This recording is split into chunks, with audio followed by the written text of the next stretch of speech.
자, 하나님께서 오늘 우리 가운데 주시는 말씀은 출애굽기 14장 13절에서 16절까지 말씀입니다.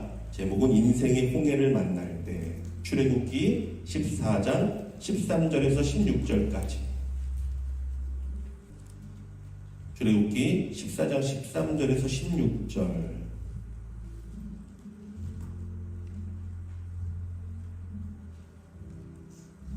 우리 다 같이 말씀 읽도록 하겠습니다. 시작. 모세가 백성에게 이르되 너희는 두려워하지 말고 가만히 서서 여호와께서 오늘 너희를 위하여 행하시는 구원을 보라. 너희가 오늘 본 애굽 사람을 영원히 다시 보지 아니하리라. 여호와께서 너희를 위하여 싸우시리니 너희는 가만히 있을지니라. 여호와께서 모세에게 이르시되 너는 어찌하여 내게 부르짖느냐? 이스라엘 자손에게 명령하여 앞으로 나아가게 하고 지팡이를 들고 손을 바다 위로 내밀어 그것이 갈라지게 하라. 이스라엘 자손이 바다 가운데서 마른 땅으로 행하리라. 아멘. 사랑하는 성도 여러분, 우리가 인생을 살다 보면 어려움을 당할 때가 있습니다. 때로는 내가 인생의 잘못된 길을 선택해서 내가 그 길을 잘못 선택해서 어려움을 겪을 수도 있고, 또 때로는 내가 조심하지 못해서 당하게 되는 어려움도 있을 수 있습니다. 예를 들어서 내가 차에다가 중요한 물건을 두면 안 되는데 차에다 중요한 물건을 두고 식당에 갔습니다. 그런데 그 사이에 도둑이 차문을 열고 그것을 가져갔어요. 얼마나 속상합니까? 그렇겠죠?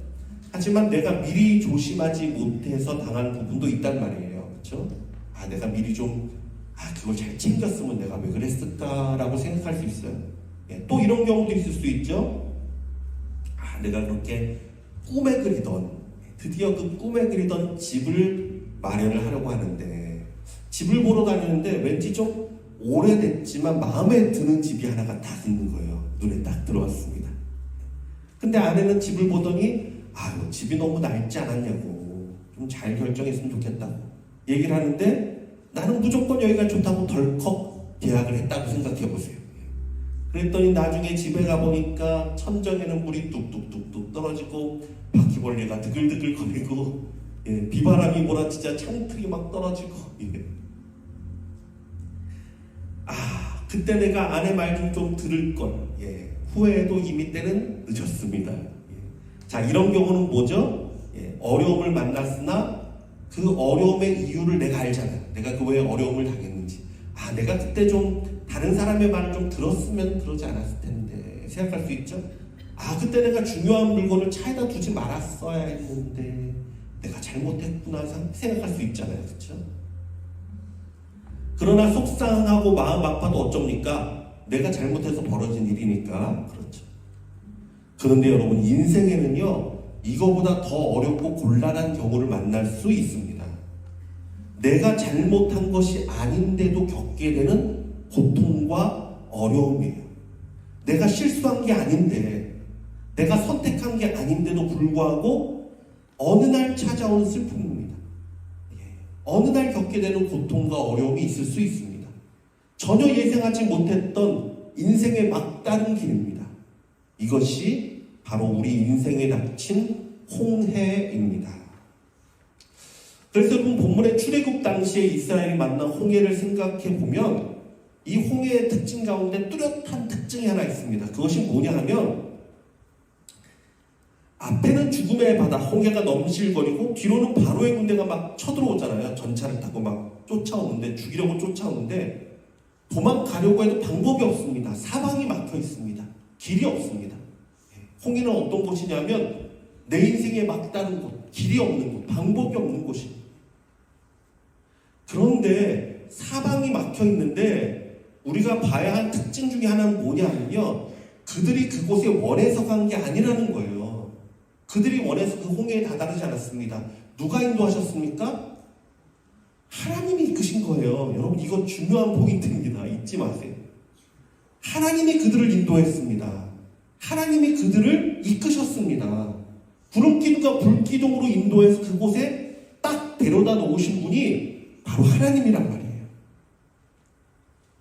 얼마나 허탈하고 낙심이 됐을까요? 그래서 그들은요 하나님 앞에 원망을 늘어놓습니다. 자, 이처럼 우리 인생에도 홍해를 만날 수 있습니다. 인생의 홍해. 도무지 원인을 알 수 없는 일로 인해 앞이 캄캄해지고 절망이 밀려오는 때입니다. 피할 길이 보이지 않고 빠져나갈 방법이 없습니다. 내가 길을 헤매다 잘못 들어선 것도 아니고 원수가 나를 넘어뜨리라고 파놓은 길도 아닙니다. 자, 그래서 볼까요? 홍해는 시작. 홍해는 하나님이 목적을 가지고 우리를 이끄시는 피할 수 없는 장소입니다. 이거 기억하셔야 돼요. 홍해는 누가 인도한다고요? 하나님이 이끄셨어요. 근데 어떤 생각을 가지고? 목적을 갖고, 하나님이 계획을 갖고, 하나님의 생각을 갖고 우리를 그곳으로 이끄셨다. 이거를 먼저 기억해야 돼요. 자, 그렇다면 중요한 게 있죠. 왜 하나님이 그들을 홍해로 이끄셨을까? 하나님은 왜 우리를 인생의 홍해 앞으로 인도하시는 걸까? 이걸 알아야 되잖아요. 그걸 알아야지 해결이 있죠. 그렇죠? 반대편으로. 제가 이거, 제가 길을 잘못 눌렀습니다.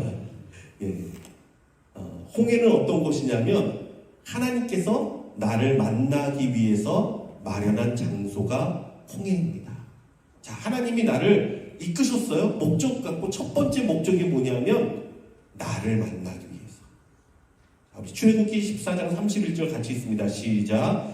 이스라엘이 여호와께서 애굽 사람들에게 행하신 그 큰 능력을 보았으므로 백성이 여호와를 경외하며 여호와와 그의 종 모세를 믿었더라. 아멘.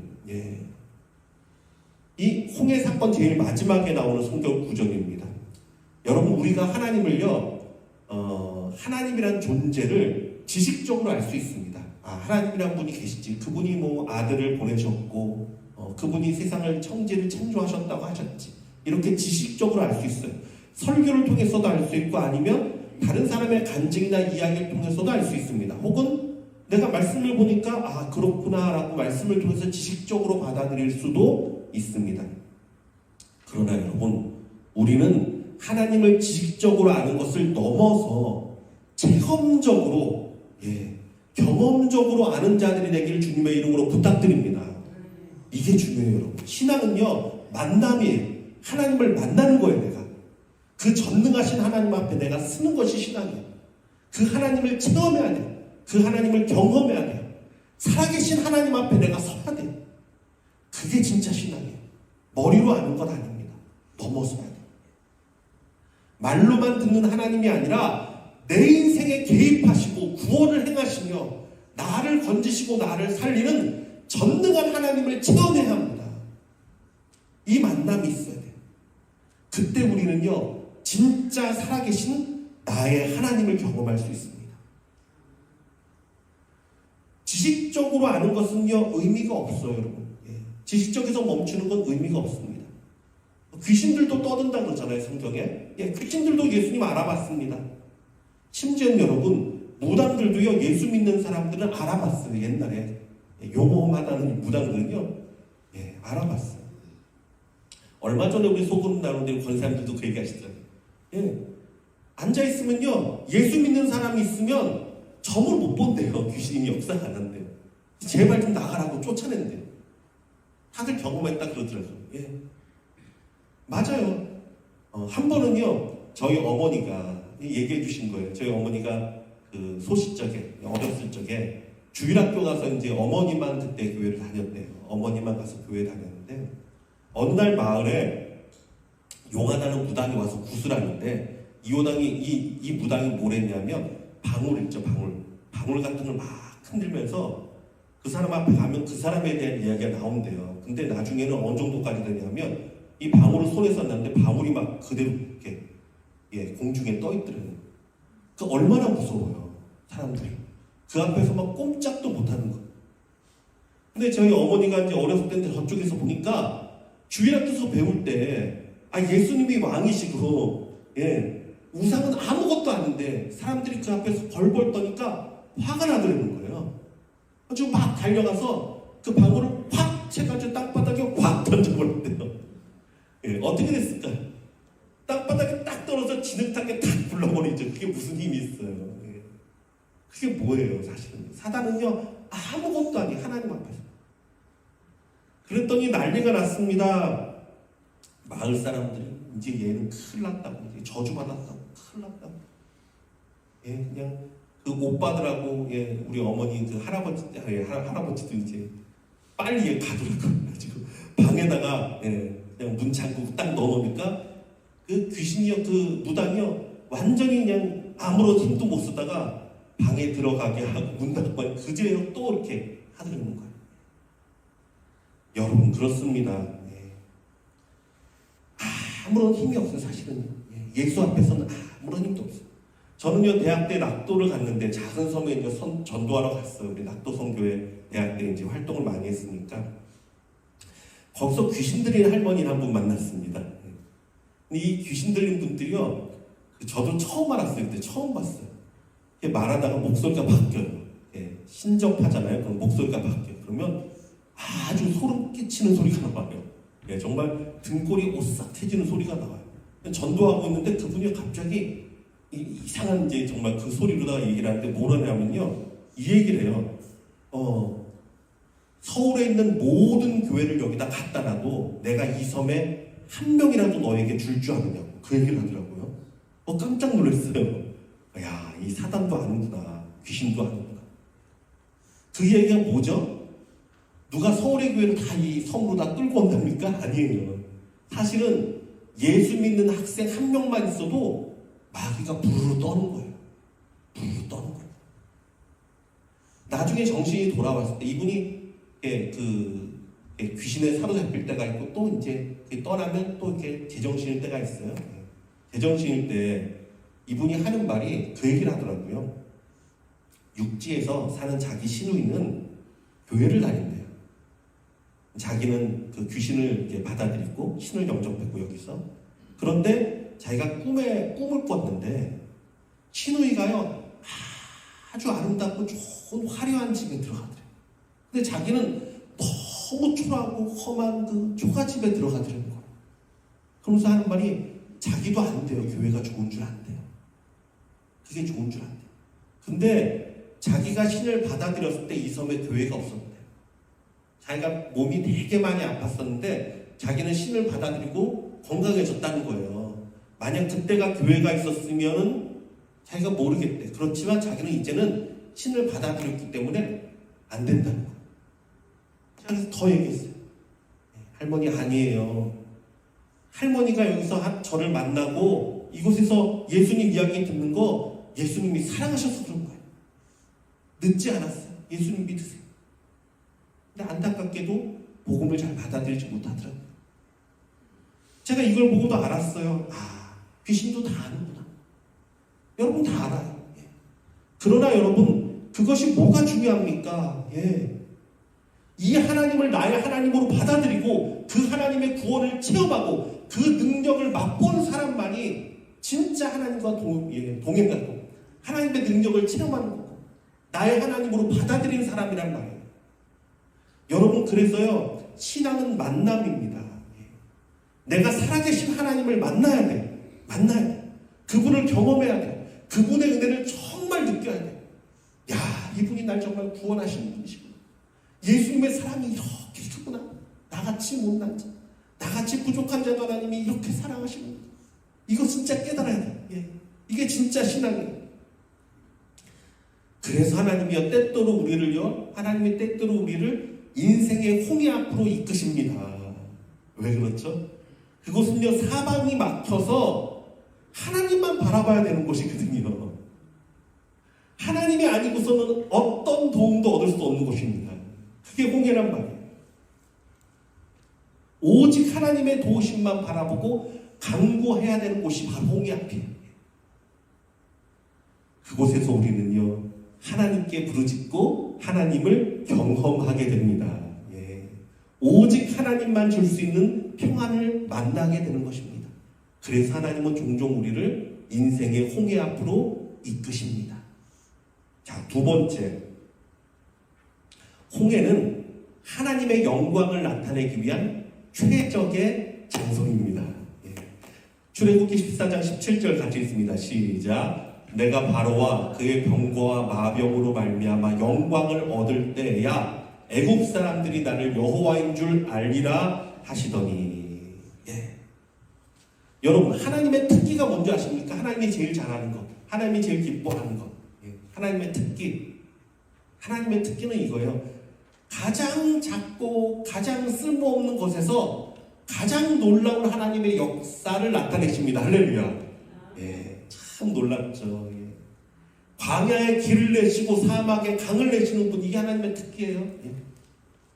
에스겔의 골짜기에 마른 뼈들을 살려서 여호와의 군대로 일으키시는 분, 가장 작고 보잘것없는 어린아이의 손에서 보리떡 5개와 물고기 2마리를 받으시고는 그것으로 5,000명을 먹이시는 분. 예, 이게 우리 하나님의 특기예요. 옛날에 어느 목사님이 이제 미국 목사님인데 방송에 보니까 그분이 설교하는데 그 얘기를 하더라고요. 오렌지를 딱 들었어요. 오렌지를 딱 들었어요. 여러분, 이 오렌지 참 맛있어 보이시죠? 말씀하시면서 얘기하는 거예요. 여러분, 근데 이게 뭐에서 사실 비롯된 줄 아십니까? 여러분, 사람들이 똥을 퍼다가 그 더러운 것들을 다 쓸모없는 것 거름부 주면, 우리 하나님은요 가장 더럽고 가장 못난 것도 이렇게 아름답고 먹음직스럽고 좋은 열매로 바꿔주시는 분이십니다. 자연을 보고도 하나님 우리가 다 알 수 있습니다. 이것이 하나님의 특기입니다 라고 말씀한 걸 들었어요. 여러분, 그래요. 여호와 하나님 들었습니다. 언제나 주님 앞에 겸손하고 작고 연약한 자, 하나님만 의지하면 하나님이 그를 들어서요 가장 위대하게 세워주십니다. 누구처럼? 다윗처럼. 예, 맞아요. 이게 하나님의 특기예요. 그래서 전능하신 하나님의 능력이 가장 잘 표현되는 것이 바로 홍해입니다. 홍해. 다른 사람들은 절망과 낙심 가운데 꼼짝없이 죽음만 기다려야 되는 것이 홍해예요. 그렇죠? 뒤에서 적군이 쫓아오죠. 앞에는 그냥 죽음의 바다가 막 가로막고 있죠. 그런데 하나님의 능력은 어떻습니까? 홍해를 가르고 절망을 가르고 사망을 가릅니다. 할렐루야. 예. 그곳에서요 여호와의 전능하신 능력이 빛을 발합니다. 영광이 온 땅 가운데 나타납니다. 다니엘의 세 친구는요 우상에게 절하지 않아서 꼼짝없이 풀무불에 떨어져야 했습니다. 이것이 그들의 홍해였어요. 예. 길이 없습니다. 불이 얼마나 강렬했는가 했더니 그들을 불에 던지려던 그 군병들도 그만 불에 휩쓸려서 다 타버렸어. 죽어버렸어. 그런데 성경을 보니까 왕이 보니까 분명히 3사람을 집어 던졌는데 3사람이 아니라 4사람이 그 불 가운데 거닐고 있어. 머리털 하나 타지 않고. 근데 그 4째 사람의 모습을 보니까 신의 아들의 형상을 하고 있다라고 왕이 깜짝 놀라요. 누구죠? 하나님의 아들 예수 그리스도. 야, 놀랍죠? 왕이 그것을 깨달아. 내가 누군지 잘 모르지만 4사람인데 그 중에 하나는 신의 아들의 모습을 하고 있다. 하나님의 전능하심이 그 풀무불을 통해 나타난 것입니다. 이스라엘의 홍해를 통해서 무엇이 나타났습니까? 본문을 통하니까 애굽 사람들이 깨닫습니다. 야, 이게 하나님이시구나. 하나님이 크고 두려우신 분이구나. 하나님이 정말 역사를 일으키시는 분이구나. 이 소문이요 온 땅에 퍼졌어요. 애국뿐만이 아니라 어디까지? 가나안까지. 그래서 이스라엘 백성이 여리고에 들어갔을 때 그곳에 있던 기생이었던 라합이 그러잖아요. 우리가 너의 소문을 들었다. 전능하신 하나님의 소문을 듣고 여기 사람들은 다 두려워 떨고 있다. 상천하지에 여호와 하나님 같은 분이 없다. 라합이 고백하잖아요. 그 일을 통해서, 홍해를 통해서 하나님이요 하나님의 영광을 온 땅 가운데 나타냈어요. 그렇습니다, 여러분. 우리가 홍해를 만나면 기뻐하십시오. 오히려 기뻐하십시오. 왜 그렇습니까? 하나님, 지금이 하나님의 영광을 나타낼 때이네요. 하나님 영광을 나타내주세요. 고백할 수 있어야 돼요. 예. 여러분, 인생의 한계, 인간의 한계가 하나님의 시작이라는 말이 있어요. 전 이 표현을 참 좋아합니다. 예. 뭔가 인간의 방법으로는 길이 없습니다. 의사도 안 된다고 하고요. 다른 사람들도 이제는 끝이라 말하고요. 사업이 망해서 이제는 도저히 일어날 길이 없다고 말하고. 그러면 뭘 깨달아야 돼요? 깨달아야 돼요. 그렇구나. 지금 하나님이 내 인간의 한계를 다 끊어놓으셨구나. 그럼 이제부터 어떤 시간이에요? 이제부터는 인간의 시간이 아니라 하나님의 시간이에요. 하나님이 역사하실 시간이에요. 하나님이 능력을 나타낼 시간이에요. 기도해야 돼요. 하나님 그렇습니다. 지금부터는 아무도 하나님의 영광을 가릴 자가 없어요. 하나님 다 안 된다고 말했어요. 이제는 하나님 영광 받을 시간입니다. 하나님 여호와 하나님이 하나님됨을 나타내 주시옵소서. 하나님 능력을 나타내 주시고 하나님의 구원을 알게 하여 주옵소서. 내가 주님을 바라봅니다. 하나님의 시간이 시작됐사오니 하나님 역사하여 주시옵소서. 여러분 기도할 수 있는 자가 되기를 원합니다. 맞아요. 하나님은 역사하십니다. 그래서 홍해는 하나님의 영광이 나타나는 곳이다. 자, 세 번째, 홍해는 영적 세례를 받는 장소입니다. 자, 고린도전서 10장 1절에서 2절 같이 읽습니다. 시작. 형제들아, 나는 너희가 알지 못하기를 원하지 아니하노니 우리 조상들이 다 구름 아래에 있고 바다 가운데로 지나며 모세에게 속하여 다 구름과 바다에서 세례를 받고. 바울이 고린도전서를 통해서 이야기했어요. 이것은 사실은 영적인 세례였다. 그들이 물 가운데를 지나면서 그들이 거듭난 시간이었다.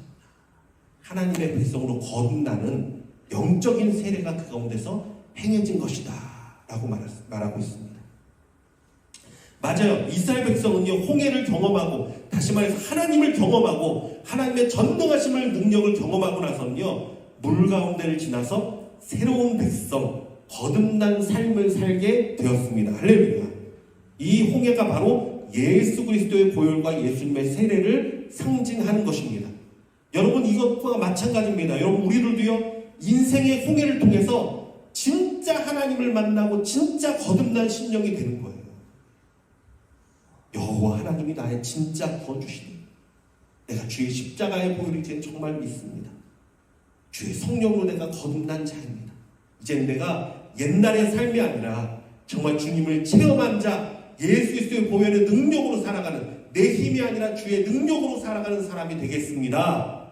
여러분 이런 복된 자들 되시길 주님의 이름으로 축원합니다. 자, 그래서 우리가 또 기억해야 할 것이 있습니다. 이것이죠. 홍해에 대해서 우리가 바라보는 게 이거예요. 홍해는 심판의 장소가 아닌 구원과 은혜의 장소이다. 이것 꼭 기억해야 돼요. 하나님이 날 죽이려고 이곳에 보내셨나? 왜 막다른 길로 날 이끄셨나? 왜 하나님이 날 이렇게 힘들게 하시나? 여러분 이건 믿음 없는 이야기고요.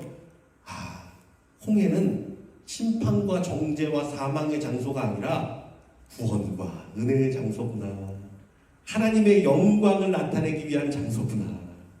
그의 백성 나를 거듭나게 하시는 장소구나. 하나님 제가 주님을 바라봅니다. 주의 은혜 가운데 내가 큰 능력이 믿고 다시금 일어나게 하여 주시옵소서. 여러분 홍해를 만나면 이런 믿음으로 쓰시길 주님의 이름으로 부탁드립니다. 자, 그래서 홍해 앞에서 우리가 취해야 할 행동 세 가지만 또 한번 생각해 보겠습니다. 어떤 행동을 취해야 되는가? 첫째, 두려워 말고 하나님을 신뢰해야 합니다. 너희는 두려워하지 말고 가만히 서서 여호와께서 오늘 너희를 위하여 하시는 구원을 보라. 자, 첫 번째가 뭐라고요? 두려워하지 말라. 하나님을 신뢰하라. 왜 그렇습니까? 두려움은요, 우리의 눈을 가리웁니다. 진리를 바라보지 못하게 합니다. 두려움, 걱정, 근심, 사단은요, 이것들로 우리의 눈을 가립니다. 하나님을 봐야 되는데, 하나님의 전능하심을 내가 봐야 되는데, 하나님의 말씀을 내가 봐야 되는데, 하나님의 위대하심을 봐야 되는데, 두려움과 걱정이 있으면 안개가 쫙 껴서 그건 안 보이고요. 저 앞에 보면 그냥 죽음의 바다, 저 뒤에서 쫓아오는 그 군병들만 보이는 거예요. 그래서 하나님 말씀하십니다. 두려워하지 말라. 하나님을 신뢰하라. 하나님의 구원을 보라. 여호와 하나님을 보라. 하나님의 전능하심을 봐라. 하나님 말씀하시는 거예요. 우리는 눈을 들어 하나님을 바라봐야 할 줄 믿습니다. 에스겔서 1장을 보면 에스겔이 절망 가운데 있어요. 왜? 포로로 끌려가서 그가 제사장인데 성전, 그가 섬겨야 될 예루살렘 성전은 다 무너졌죠. 자기는 포로로 끌려가서 뭘 할 수 있습니까? 완전 절망. 길이 없습니다. 방법이 없습니다. 성전이 없습니다. 그런데 어떻습니까? 하늘을 보니까 하늘의 성전이 임합니다. 할렐루야. 야, 이 놀라운 광경이에요. 예. 하늘의 성전이 그 가운데 임합니다. 하나님께서 보여주시는 거예요. 에스겔에게. 참 소망이 있죠. 여호와 하나님은요, 앞뒤가 막혀 있으면 홍해를 가르든지 홍해가 안 갈라지면요 하늘을 갈라서다 역사하시는 분. 할렐루야. 예. 하나님을 바라봐야 돼요. 엘리야는 갈멜산에서 3년 반 동안 갈멜산 꼭대기에 올라가서 기도하죠. 비가 내리게 해달라고. 불이 내려서 이제 제단 다 살랐잖아요. 그 다음에는 갈멜산 꼭대기로 올라가서 3년 반 동안 비가 안 왔잖아요. 이제는 그 비를 간구합니다. 기도하는데 모습을 보니까 그의 머리가 무릎 사이에 들어갈 정도로. 그러니까 정말 생명을 다해서 진짜 막 몸을 완전히 그냥 굽혀서 기도했어요. 기도하고 그의 사환에게 종에게 묻습니다. 자, 바닷가에 가봐라. 구름이 있나 뭔가 징조가 있나 봐라. 막 갔다 옵니다. 아무것도 안 보이는데요. 그러냐. 또 기도 갔다 와라. 또 막 갔다 옵니다. 뭐가 보이냐. 아무것도 안 보이는데요. 또 가고 또 가고 몇 번까지 보니까요 7번째. 7번째, 3번째도 아니에요. 7번째. 가서 보고서는 말합니다. 선지자님, 사람 손바닥만 조그만 구름이 보입니다. 큰 거 아니었어. 사람 손바닥만. 엘리야가 그 소식을 듣고 일어납니다. 이제 됐다. 왕 앞에 가서 말합니다. 이제 큰 비가 와서 길이 다 이제 망가질 테니까 빨리 마차를 타고 왕은 먼저 가시라고. 여러분, 이게 믿음이에요. 내가 하나님 앞에 간절히 기도하고 작은 거, 다른 사람들은 아무것도 아닌 것 같이 생각해도 괜찮아요. 하나님이 역사하시는구나. 하나님이 시작하시는구나. 하나님이 뭔가 은혜를 베푸시는구나. 여러분이 작은 손바닥만한 그분을 바라볼 수 있는 자가 되기를 원합니다. 이것만 바라보면 끝나요. 하나님이 시작하시는구나. 그러면요, 일을 이루시는 분은 누구죠? 하나님입니다. 엘리야는 그 믿음이 있었어요. 작은 구름, 아이고 하나님, 내가 기도해도 저거밖에 안 됩니까? 7번을 갔는데 하나님의 능력이 작은 구름이에요? 이게 뭐예요? 이러지 않았어요. 하나님이 시작하시는구나. 이제 끝났어. 이제 게임 끝이야. 이 믿음이에요. 여러분, 봐야 돼요. 하나님의 손길을 봐야 돼요. 고난 가운데서 하나님의 일하심을 주목해야 됩니다. 내 삶 가운데 하나님이 어떤 은혜로 역사하고 계시나, 어떤 도우심으로 함께하고 계시나, 이걸 바라보고 믿고 소망해야 돼요. 자, 2번째, 주의 손길을 기다려라. 기다림입니다. 여호와께서 너를 위하여 싸우시리니 너희는 가만히 있을지니라. 가만히 있어라. 기다려라. 가만히 있으라는 말은 내 힘과 내 생각과 내 뜻대로 뭔가 하지 말고 주님을 기다려라. 주께 맡겨라. 여러분, 조급함은요 언제나 모든 것을 망칩니다. 조급하면 안 돼요. 하나님의 은혜의 구름이 떠올랐으니 이제는 하나님이 일하실 것입니다. 예수님은 그의 제자들에게 성령이 임하기까지 뭐하라고요? 기다리라 라고 하셨어요. 기다림이 필요합니다. 조급해하지 마십시오. 중국 극동지방에서 자라는 그 모소대나무라는 희귀종이 있다 그래요. 대나무 종류예요. 모소대나무. 이 대나무는요, 농부가 수년 동안 정성을 들이고 애를 써도 4년을 키워도요, 얼만큼 자라냐면 3cm 자란답니다. 4년을 그렇게 모든 정성을 쏟아도 3cm 자란대요.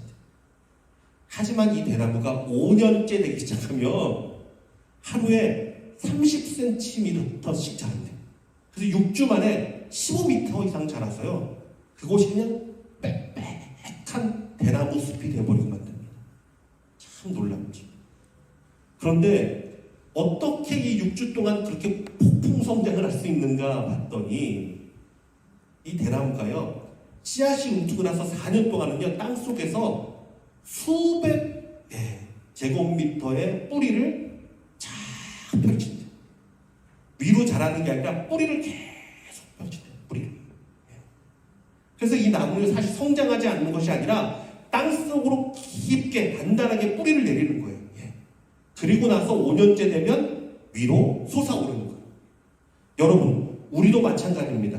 당장 눈앞에 결과가 보이지 않는다고 해서 실망하지 마십시오. 낙심하지 마십시오. 하나님이 일하고 계십니다. 밑에서 일하고 계세요. 여러분도요, 잠잠히 기다리면 뭘 해야 돼요? 믿음의 뿌리를 내려야 돼요. 흔들리지 않는 믿음의 뿌리를 내려야 돼요. 그리고 여호와의 때가 되면 하루 만에도요, 놀라운 역사가 일어날 줄 믿습니다. 이게 여호와의 일이에요. 하나님은요, 한순간에 역사하십니다. 세 번째, 엎드려 기도하고 일어나 전진하라. 하나님 말씀하십니다. 너는 어찌하여 내게 부르짖느냐? 이스라엘 자손에게 명령하여 앞으로 나아가게 하고 지팡이를 들고 손을 바다 위로 내밀어 그것이 갈라지게 하라. 이스라엘 자손이 바다 위에서 마른 땅으로 행하리라. 여러분 기다리십시오. 여러분 기억하십시오. 기다림의 시간이 끝나면 부르심의 시간이 있습니다. 하나님이 말씀하시는 시간이 반드시 있습니다. 하나님이 내게 명령하시는 분명한 음성이 있습니다. 하나님이 내게 원하시는 말씀이 있습니다. 그때 우리는요, 힘을 다해 일어나야 돼요. 순종의 발걸음을 내딛어야 합니다. 왜 기도만 하고 있느냐? 이 얘기는요, 하나님의 말씀이 임했는데 너 왜 거기서 엎드려만 있어? 이제는 일어나야지. 엎드려만 있으면 아무것도 일어나지 않아요. 말씀에 순종해서 내가 걸어 나아갈 때 역사가 일어납니다. 자, 말씀을 맺도록 하겠습니다. 하나님은 인생의 홍해를 통해 우리를 만나주십니다. 왜 그렇습니까? 머리로만 아는 지식적인 하나님이 아니라 내 인생에 직접적으로 개입하시고 구원을 행하시는 전능하신 분임을 깨닫고 그분을 만나게 하기 위해서 홍해를 인도하십니다. 자, 두 번째로 이스라엘은 믿음이 부족했지만 저는 이게 은혜가 됐어요. 이스라엘 백성이 믿음이 충만하지 않았어요. 거기서 원망하고 불평했잖아요. 그렇죠? 믿음이 부족했지만 홍해를 통해서 하나님의 능력을 체험하고 믿음을 얻고 물 가운데 지나는 영적 세를 통해 거듭난 자들이 되었습니다. 그래서 여러분, 인생의 홍해를 만나면 감사하십시오. 그곳에서 하나님을 바라보고 능력을 체험하십시오. 거듭난 삶을 사십시오. 여호와 하나님 반드시 여러분을 그렇게 인도하실 것입니다. 하나님이 인도하시는 우리의 홍해는 하나님을 알게 하고 믿게 하고, 하나님이 우리에게 인도하시는 홍해는 모세가 아니라 예수의 명령을 통해 거듭난 은혜를 얻게 되는 축복으로 우리를 인도함을 잊지 마시기를 바랍니다. 사랑하는 나의 하나님, 너무 감사합니다. 주님은 우리의 피난처가 되시고 환난 가운데 구원과 은혜가 되심을 감사합니다. 때로는 우리가 예상치 못한, 때로는 아버지 우리가 기대하지 못한 홍해를 만난다 할지라도 하나님이여, 그것을 통해 우리에게 은혜를 주시고 우리를 만나려 하시고 여호와의 영광을 나타내시고 거듭난 하나님의 백성으로 세우신다 말씀하시니 감사합니다. 하나님의 홍해를 두려워하는 자들이 아니라 홍해 가운데서도 하나님의 구원을 기다리는 우리를 되게 하시고 하나님을 소망하는 자를 되게 하시고 그 어려움을 딛고 아버지 하나님의 능력을 힘입고 하나님의 영광을 나타내는 복된 우리 성도들 되도록 주여 축복하여 주시옵소서. 우리 가운데 환난당한 자, 낙심한 자, 병든 자, 혹은 마음 상한 자 있습니까? 예수 그리스도의 도우심을 깨닫게 하여 주시고 그 인생의 홍해를 능히 건너는 주의 축복의 백성들 되게 하여 주시옵소서.